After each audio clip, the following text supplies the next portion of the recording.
In today's video, we're going to be looking at Good Dye Young in the color Kowabunga. So you saw the color on the box, right? It's super green here.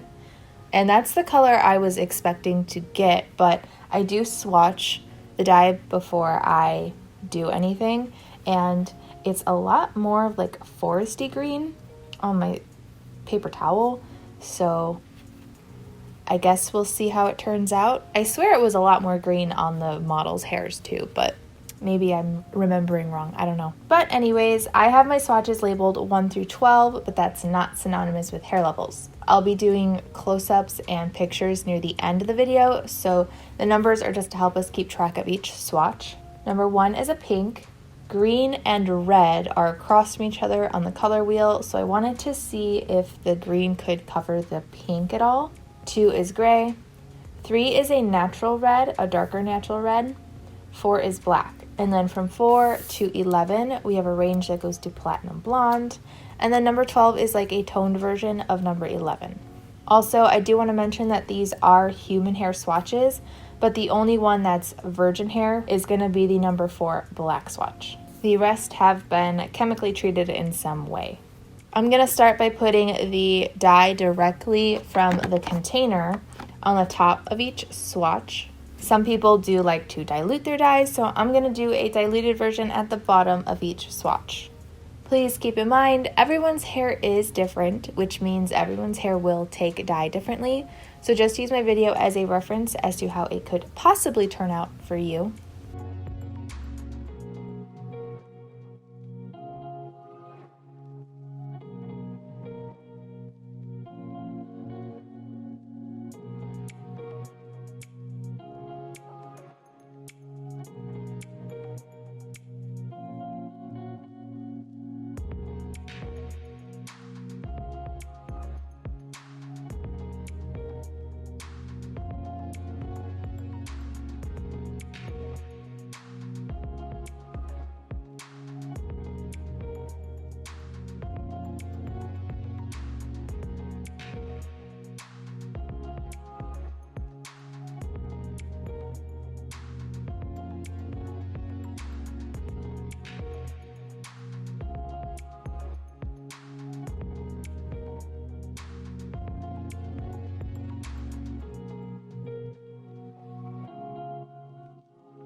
Since this one's swatched out a little bit darker, I'm going to do a 4-to-1 ratio for diluting. So that's going to be 4 parts of diluter to 1 part dye.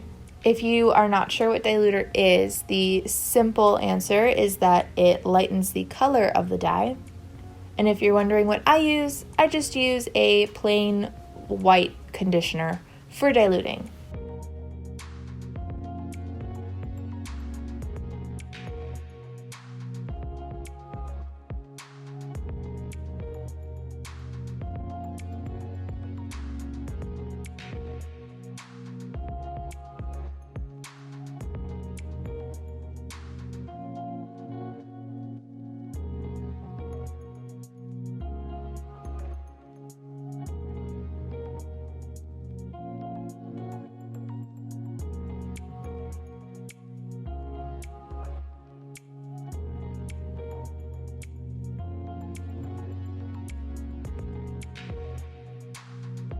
I'm going to let these sit for about 3 hours. I will rinse them out, and when they're dry, I'll meet you back here and we can do some comparisons. So I was a little bit concerned at first when I was applying the dye because to me it looked closer to a foresty green.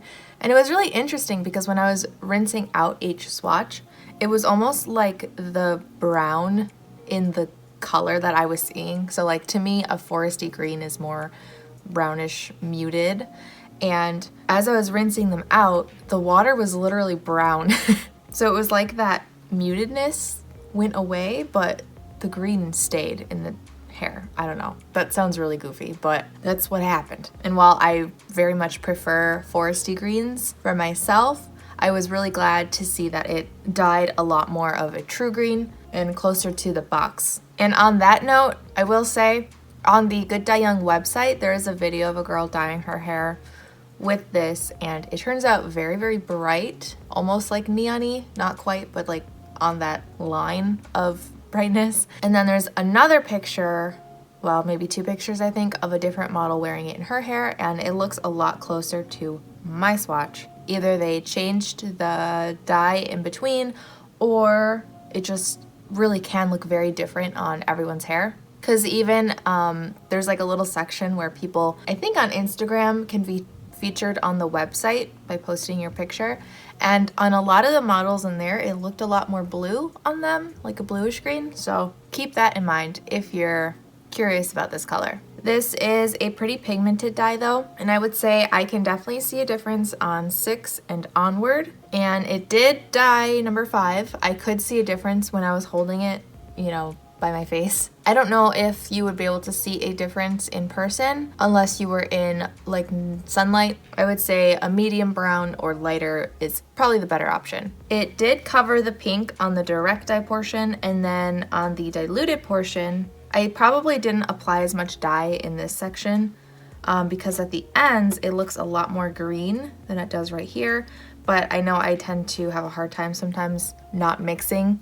You know, if I don't want to touch the diluted section to the not diluted section too much, so that could be why it still looks a little bit pink here. And then for the number 3, which was the natural red, the direct dye portion did dye it. It's almost like a blackish green. And then the diluted section didn't really do too much. I think there's gonna be a difference when we look at the before and afters, but it still looks pretty red to me. So now I want to jump into the comparisons. The first comparison I wanted to do is Arctic Fox in the color Phantom Green. So this is comparable to number 12, number 11, and number 10. So I feel like the direct dye portion, they're not too far off from each other. I would say I can actually see a slight difference though. The Phantom Green still does look slightly more yellowy green in comparison, but they are both around the same deepness, like they're just as dark as each other about.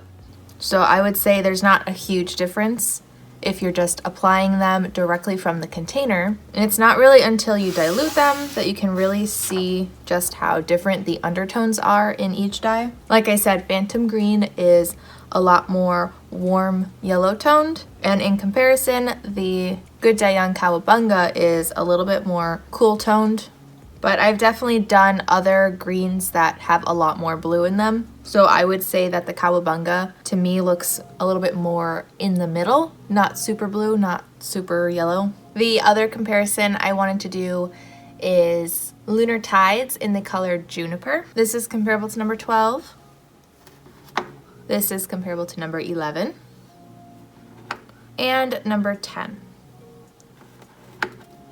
So to me, the Juniper is a little bit darker directly out of the container and probably just a hair more cool toned. But like I said, I've done other dyes that are more cool toned than this. So that's why I really think that the Kowabunga is like that perfect in between. If you did want one that was even more cool toned than the Juniper, from what I've done anyways, the one and only in Emerald Green would be the next in line for cool tone. And then something even cooler than that would be Punky Color Alpine Green.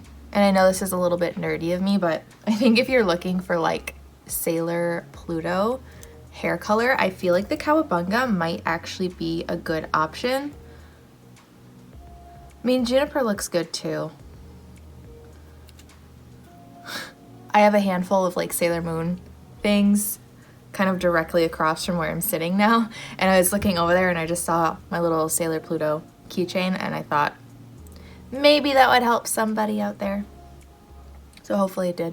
And yeah, because Juniper is a little bit darker as well, you do get a little bit more of a range in terms of how much you can dilute it.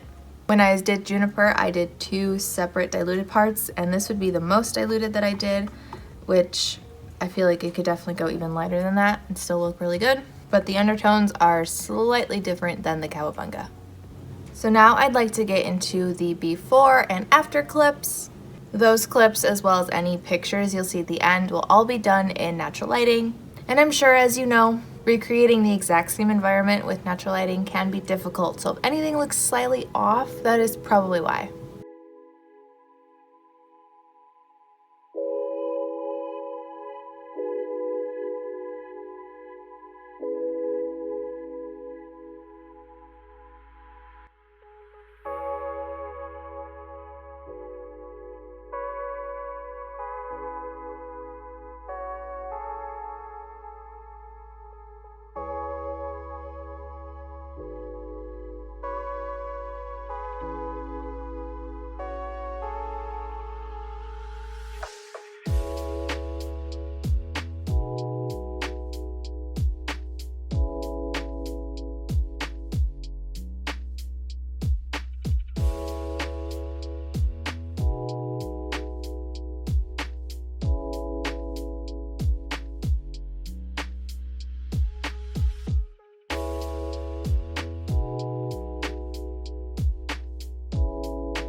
I hope this video helped.